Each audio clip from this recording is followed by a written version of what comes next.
अगर आप भी अपनी लाइफ में सक्सेसफुल होना चाहते हैं तो आपको जितनी जल्दी हो सके अपनी वो एक क्वालिटी की पहचान करनी होगी जिसमें आप बाकी चीज़ों के मुकाबले काफ़ी ज़्यादा अच्छे हो।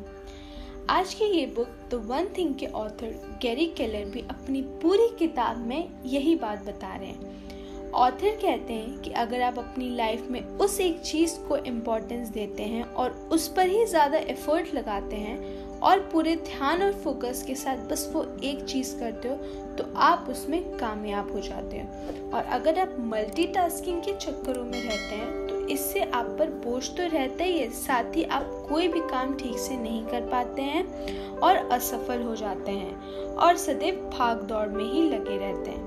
ऑथर कहते हैं कि मल्टीटास्किंग जैसा कोई काम होता ही नहीं है, और अगर कोई कहता है कि वो मल्टीटास्कर है तो या तो फिर वो झूठ बोल रहा है या तो फिर वो फेक रहा है। इंसान एक समय पर मल्टीटास्किंग कर ही नहीं सकता। ये वर्ड कंप्यूटर से लिया गया है, लेकिन देखा जाए तो कंप्यूटर भी मल्टीटास्किंग नहीं करता। बस वो अपना काम इतना तेजी से करता है और दूसरे काम पर इतनी जल्दी स्विच करता है कि हमें देखने में लगने लगता है कि कंप्यूटर मल्टीटास्किंग कर रहा है। इसलिए ऑथर कहते हैं कि मल्टीटास्किंग से ज़्यादा अगर आप उस एक चीज़ पर पूरा फोकस करेंगे तो ज़िंदगी में जल्दी सक्सेसफुल हो जाएंगे।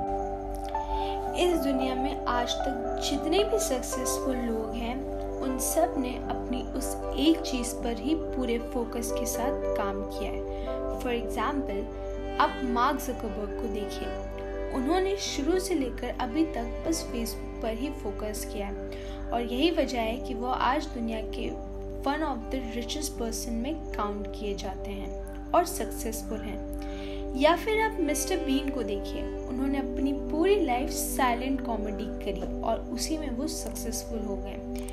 या फिर आप किसी भी सक्सेसफुल इंसान को ले लीजिए, हर किसी ने अपनी किसी उस एक चीज़ पर ही फोकस करके काम किया है और आज उसी में सक्सेसफुल हो गए।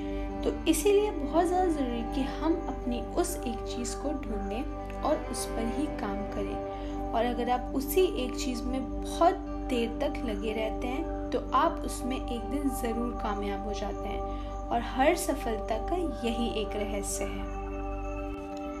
तो क्या आपको पता है कि आपके लिए वो एक चीज़ क्या है? अगर नहीं तो चलिए उसे समझते हैं। इस बुक में ऑथर पहले पॉइंट में बताते हैं कि अंडरस्टैंड द डोमिनो इफेक्ट, यानी कि अगर आप अपनी ज़िंदगी में एक्स्ट्रा ऑर्डिनरी रिजल्ट को पाना चाहते हैं तो डोमिनो के तरीके को समझना होगा।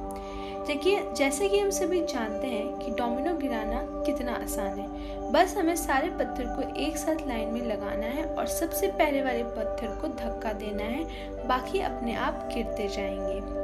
अब आप सभी के मन में सवाल उठ रहा होगा कि इस गेम का इन बातों से क्या मतलब और क्यों हम इसे रिलेट कर रहे हैं। ऑथर इस इफेक्ट के द्वारा हमें ये समझाना चाहते हैं कि हमारी लाइफ भी कुछ इसी गेम की तरह चलनी चाहिए। हमें भी हर दिन अपनी प्रायोरिटीज़ को लाइन अप कर सबसे इम्पोर्टेंट प्रायोरिटी को आइडेंटिफाई करना चाहिए और उसी पर स्क्वायर वन से काम करना शुरू कर देना चाहिए जब तक कि वो हमें पूरी तरह से हासिल ना हो जाए, क्योंकि लाइफ के एक्स्ट्रा ऑर्डिनरी रिजल्ट सीक्वेंस से ही हमें मिलते हैं, यानी कि एक के बाद एक हमें मिलते जाते हैं। डोमिनो इफेक्ट हमारी लाइफ के हर एक कार्य में लागू होता है, फिर वो घरेलू हो या कोई बाहर का काम। हर किसी के लिए उसके काम के अकॉर्डिंग ही चीज़ें होती हैं और सफलता हमें सिर्फ उस एक चीज़ पर फोकस करने से ही मिलती है। दुनिया में जितने भी सक्सेसफुल लोग हैं सबने अपनी उस एक चीज़ पर फोकस करके अपनी लिस्ट बनाई होगी और उसी के अकॉर्डिंग काम किया होगा, इसलिए आज वो सक्सेसफुल है। इस बुक के ऑथर गैरी केलर अपनी पूरी किताब में ऐसी ही कुछ बातें बताई हैं और समझाया है कि हर किसी को अपनी वो एक चीज़ पता होनी चाहिए और उसी पर काम करते रहना चाहिए। अगर आप भी जानना चाहते हैं कि आपकी वो एक चीज़ क्या है तो एक बार इस बुक को ज़रूर पढ़िए। ये आपके सारे क्वेश्चंस का आंसर कर आपको ज़िंदगी में कामयाब होने के लिए प्रोत्साहित करेगी। अगर आप भी इस बुक को खरीदना चाहते हैं तो नीचे दिए गए लिंक के थ्रू जाकर ले सकते हैं।